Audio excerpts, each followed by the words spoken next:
We're following a developing story tonight in Colorado where a deputy shot and killed a man armed with a knife inside a Walmart store in the Denver area. Deputies were called to the scene about a report of shoplifting shortly after 7 this morning.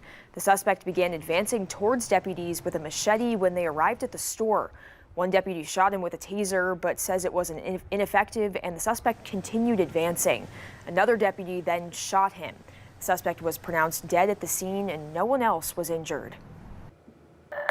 A large memorial for political activist Charlie Kirk will take place next Sunday. As preparations continue, investigators are working with the roommate of Cook's alleged assassin to learn more about the circumstances surrounding Kirk's death.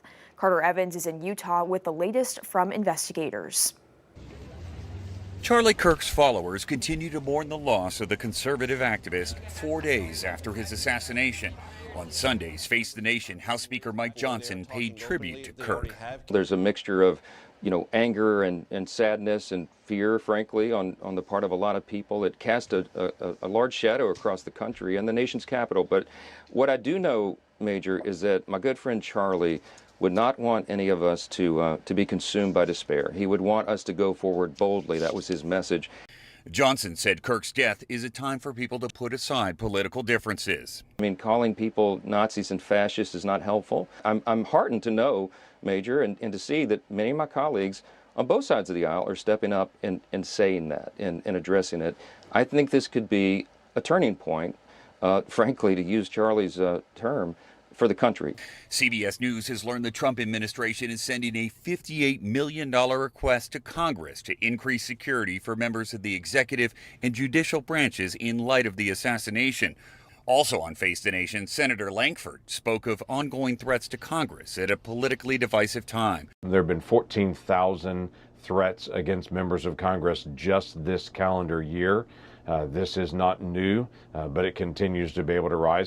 Authorities continue to investigate the circumstances surrounding Charlie Kirk's killing, and they're talking to the alleged shooter, Tyler Robinson's roommate, who they say is cooperating. Turning Point USA, the organization Kirk founded, will host a memorial next Sunday at State Farm Stadium in Glendale, Arizona. President Trump said he plans to attend Kirk's funeral. Carter Evans, CBS News, Orem, Utah. State Farm Stadium is in Arizona, is where Kirk's memorial will take place. The stadium's home to the Arizona Cardinals and can seat more than 60,000 people. The organization Kirk founded, Turning Point USA, is based in Phoenix, and the organization has invited the public to attend the ceremony to celebrate Kirk's life and legacy. Well, this weekend, people came together in Charleston to remember the life and legacy of Arkansas State Senator Gary Stubblefield.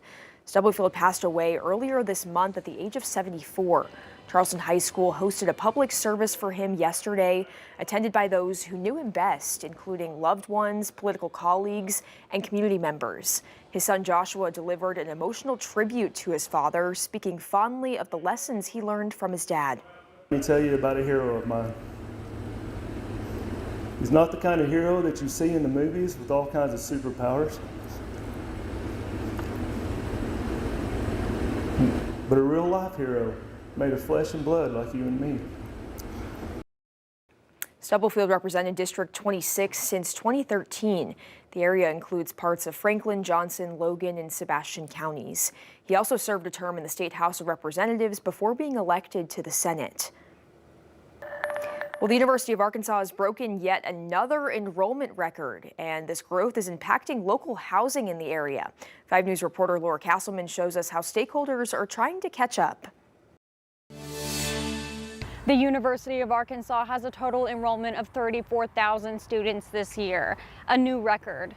But some say this is putting pressure on the local housing market, as around 28,000 students, faculty, and staff are looking for affordable housing in Fayetteville.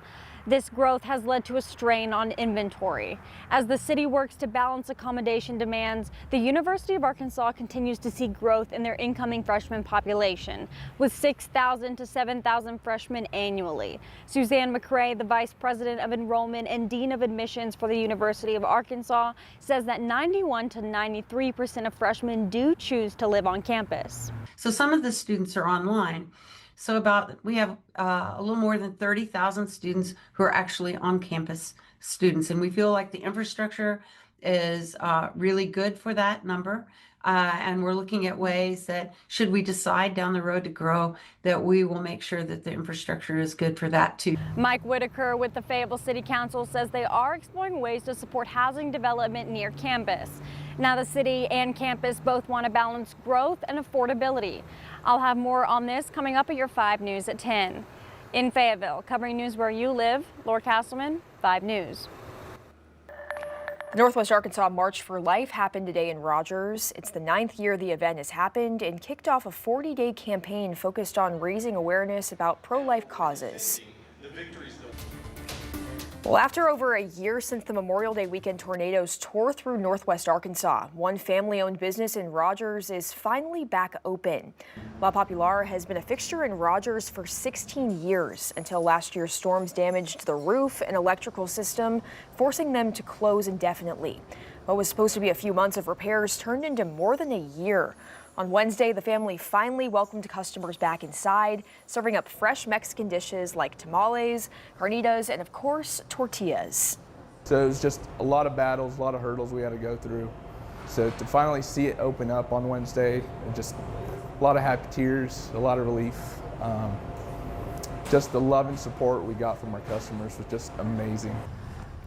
The Sanchez family, originally from Mexico, started the restaurant as they say their American dream. And now, after a long year, they're thankful to see that dream alive again. We'll have more on their rebuilding process tonight at 10.